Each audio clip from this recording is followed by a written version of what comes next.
Hello, everyone. Let us continue the book, Lord of the Flies, by William Golding, and get into Chapter 9. Chapter 9. A View to a Death Over the Island. The buildup of clouds continued. A steady current of heated air rose all day from the mountain and was thrust to 10,000 feet. Revolving masses of gas piled up the static until the air was ready to explode. By early evening, the sun had gone, and a brassy glare had taken the place of clear daylight. Even the air that pushed in from the sea was hot and held no refreshment. Colors drained from water and trees and pink surfaces of rock, and the white and brown clouds brooded.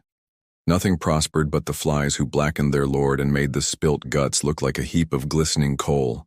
Even when the vessel broke in Simon's nose and the blood gushed out, they left him alone, preferring the pig's high flavor. With the running of the blood, Simon's fit passed into the weariness of sleep. He lay in the mat of creepers while the evening advanced and the cannon continued to play. At last he woke and saw dimly the dark earth close by his cheek. Still he did not move but lay there, his face sideways on the earth, his eyes looking dully before him. Then he turned over, drew his feet under him and laid hold of the creepers to pull himself up. When the creepers shook, the flies exploded from the guts with a vicious note and clamped back on again. Simon got to his feet. The light was unearthly. The Lord of the Flies hung on his stick like a black ball. Simon spoke aloud to the clearing. "What else is there to do?" Nothing replied. Simon turned away from the open space and crawled through the creepers till he was in the dusk of the forest. He walked drearily between the trunks, his face empty of expression, and the blood was dry round his mouth and chin. Only sometimes, as he lifted the ropes of creeper aside and chose his direction from the trend of the land, he mouthed words that did not reach the air. Presently the creepers festooned the trees less frequently, and there was a scatter of pearly light from the sky down through the trees. This was the backbone of the island, the slightly higher land that lay beneath the mountain where the forest was no longer deep jungle. Here there were wide spaces interspersed with thickets and huge trees, and the trend of the ground led him up as the forest opened. He pushed on, staggering sometimes with his weariness but never stopping. The usual brightness was gone from his eyes, and he walked with a sort of glum determination like an old man. A buffet of wind made him stagger, and he saw that he was out in the open, on rock, under a brassy sky. He found his legs were weak and his tongue gave him pain all the time. When the wind reached the mountaintop, he could see something happen, a flicker of blue stuff against brown clouds. He pushed himself forward and the wind came again, stronger now, cuffing the forest heads till they ducked and roared. Simon saw a humped thing suddenly sit up on the top and look down at him. He hid his face and toiled on. The flies had found the figure too. The lifelike movement would scare them off for a moment so that they made a dark cloud round the head. Then, as the blue material of the parachute collapsed, the corpulent figure would bow forward, sighing, and the flies settle once more. Simon felt his knees smack the rock. He crawled forward and soon he understood. The tangle of lines showed him the mechanics of this parody. He examined the white nasal bones, the teeth, the colors of corruption. He saw how pitilessly the layers of rubber and canvas held together the poor body that should be rotting away. Then the wind blew again, and the figure lifted, bowed, and breathed foully at him. Simon knelt on all fours, and was sick till his stomach was empty. Then he took the lines in his hands, he freed them from the rocks and the figure from the wind's indignity. At last he turned away and looked down at the beaches. The fire by the platform appeared to be out, or at least making no smoke. Further along the beach, beyond the little river and near a great slab of rock, a thin trickle of smoke was climbing into the sky. Simon, forgetful of the flies, shaded his eyes with both hands and peered at the smoke. Even at that distance it was possible to see that most of the boys, perhaps all of the boys, were there. So they had shifted camp then, away from the beast. As Simon thought this, he turned to the poor broken thing that sat stinking by his side. The beast was harmless and horrible, and the news must reach the others as soon as possible. He started down the mountain and his legs gave beneath him. Even with great care, the best he could do was a stagger. "Bathing," said Ralph. "That's the only thing to do." Piggy was inspecting the looming sky through his glass. "I don't like them clouds. Remember how it rained just after we landed? Going to rain again." Ralph dived into the pool. A couple of little uns were playing at the edge, trying to extract comfort from a wetness warmer than blood. Piggy took off his glasses, stepped primly into the water, and then put them on again. Ralph came to the surface and squirted a jet of water at him. "Mind my specs," said Piggy. "If I get water on the glass, I got to get out and clean 'em." Ralph squirted again and missed. He laughed at Piggy, expecting him to retire meekly as usual and in pained silence. Instead, Piggy beat the water with his hands. "Stop it," he shouted. "Do you hear?" Furiously, he drove the water into Ralph's face. All right," said Ralph. "Keep your hair on." Piggy stopped beating the water. "I got a pain in my head. I wish the air was cooler. I wish the rain would come. I wish we could go home." Piggy lay back against the sloping sand side of the pool. His stomach protruded, and the water dried on it. Ralph squinted up at the sky. One could guess at the movement of the sun by the progress of a light patch among the clouds. He knelt in the water and looked round. "Where's everybody?" Piggy sat up. "P'raps they're lying in the shelter." "Where's Samnerick?" "And Bill?" Piggy pointed beyond the platform. "That's where they've gone. Jack's party." "Let them go," said Ralph uneasily. "I don't care. Just for some meat." "And for hunting," said Ralph wisely. "And for pretending to be a tribe and putting on war paint." Piggy stirred the sand underwater and did not look at Ralph. "Perhaps we ought to go too." Ralph looked at him quickly and Piggy blushed. "I mean, to make sure nothing happens." Ralph squirted water again.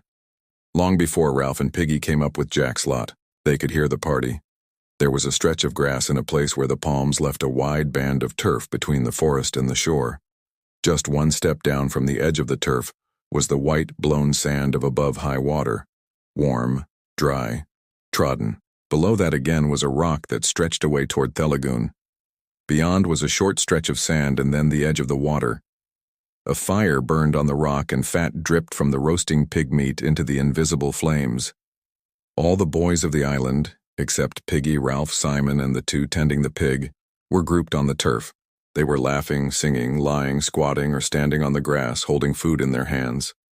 But to judge by the greasy faces, the meat-eating was almost done, and some held coconut shells in their hands and were drinking from them. Before the party had started, a great log had been dragged into the center of the lawn, and Jack, painted and garlanded, sat there like an idol. There were piles of meat on green leaves near him, and fruit and coconut shells full of drink. Piggy and Ralph came to the edge of the grassy platform, and the boys, as they noticed them, fell silent one by one till only the boy next to Jack was talking. Then the silence intruded even there, and Jack turned where he sat. For a time he looked at them, and the crackle of the fire was the loudest noise over the droning of the reef. Ralph looked away, and Sam, thinking that Ralph had turned to him accusingly, put down his gnawed bone with a nervous giggle. Ralph took an uncertain step, pointed to a palm tree, and whispered something inaudible to Piggy, and they both giggled like Sam.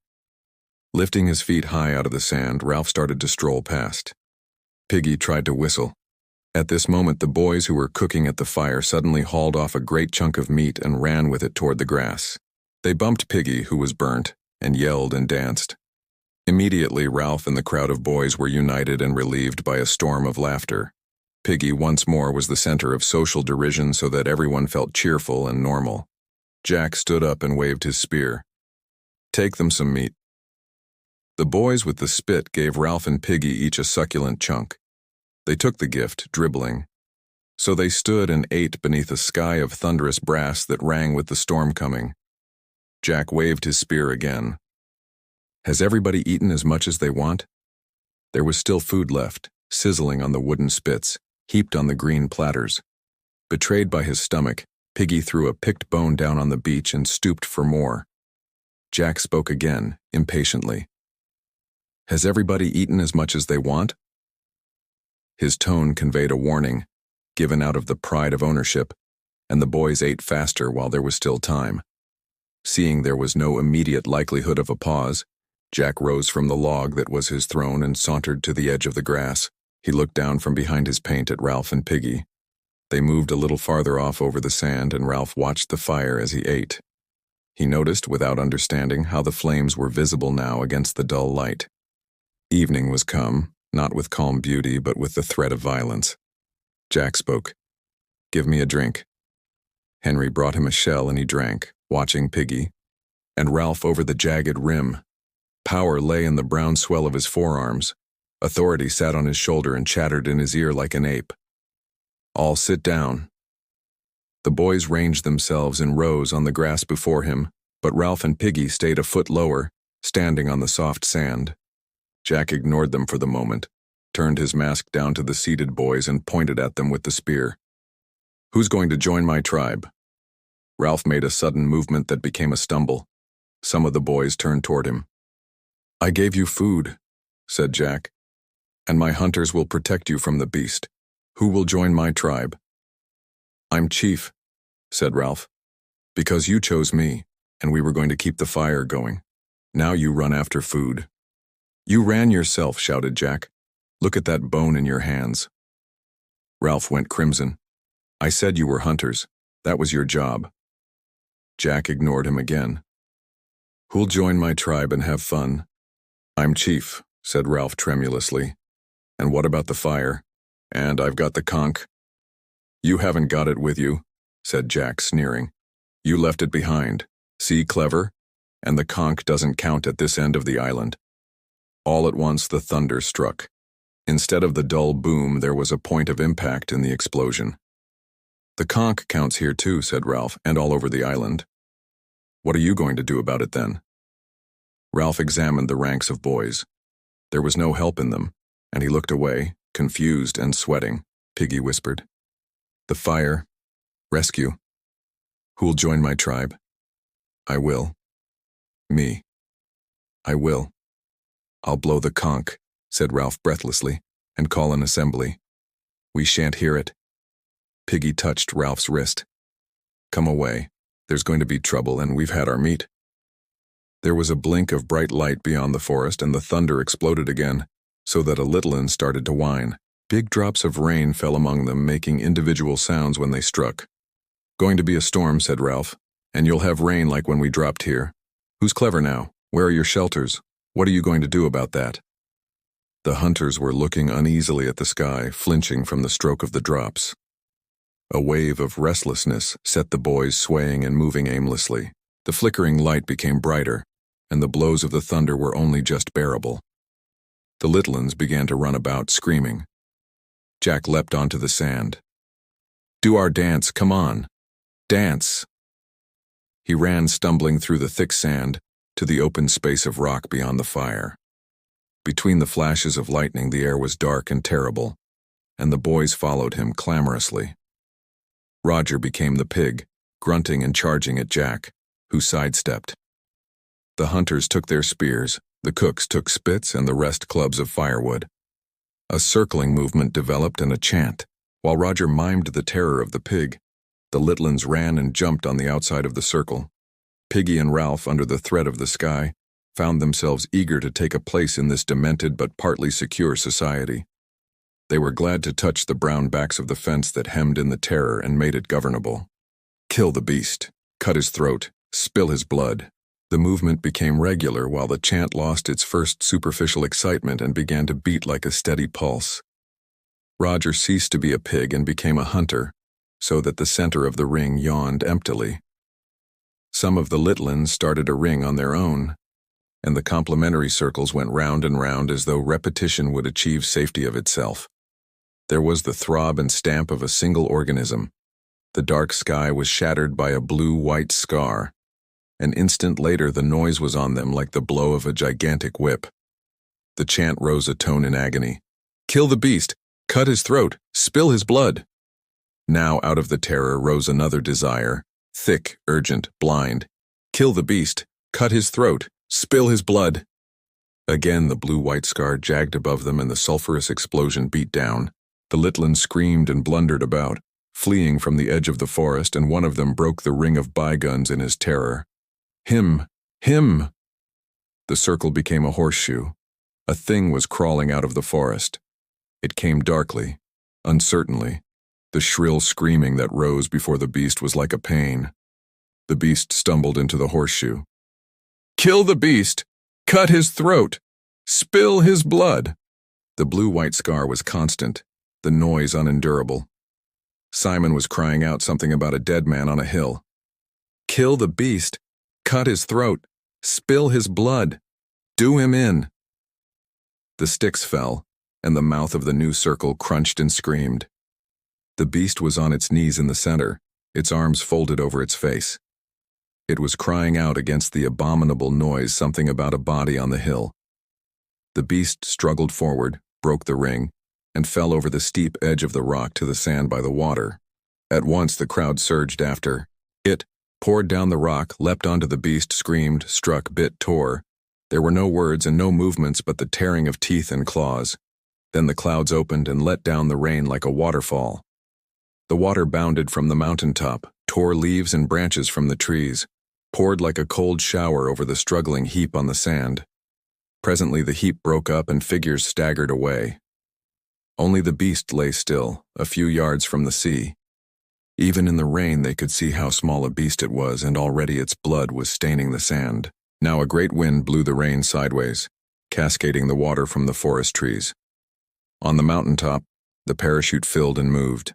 The figure slid, rose to its feet, spun, swayed down through a vastness of wet air, and trod with ungainly feet the tops of the high trees. Falling, still falling, it sank toward the beach, and the boys rushed screaming into the darkness. The parachute took the figure forward, furrowing the lagoon, and bumped it over the reef and out to sea. Toward midnight the rain ceased and the clouds drifted away, so that the sky was scattered once more with the incredible lamps of stars. Then the breeze died too, and there was no noise save the drip and trickle of water that ran out of clefts and spilled down, leaf by leaf, to the brown earth of the island. The air was cool, moist and clear, and presently even the sound of the water was still. The beast lay huddled on the pale beach, and the stains spread inch by inch. The edge of the lagoon became a streak of phosphorescence which advanced minutely as the great wave of the tide flowed. The clear water mirrored the clear sky and the angular bright constellations. The line of phosphorescence bulged about the sand grains and little pebbles. It held them each in a dimple of tension, then suddenly accepted them with an inaudible syllable and moved on. Along the shoreward edge of the shallows, the advancing clearness was full of strange, moonbeam-bodied creatures with fiery eyes.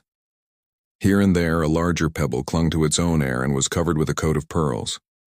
The tide swelled in over the rain-pitted sand and smoothed everything with a layer of silver.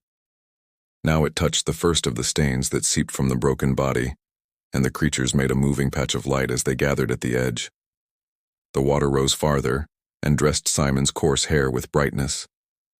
The line of his cheeks silvered and the turn of his shoulder became sculptured marble.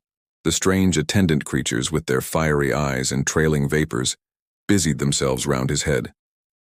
The body lifted a fraction of an inch from the sand, and a bubble of air escaped from the mouth with a wet plop.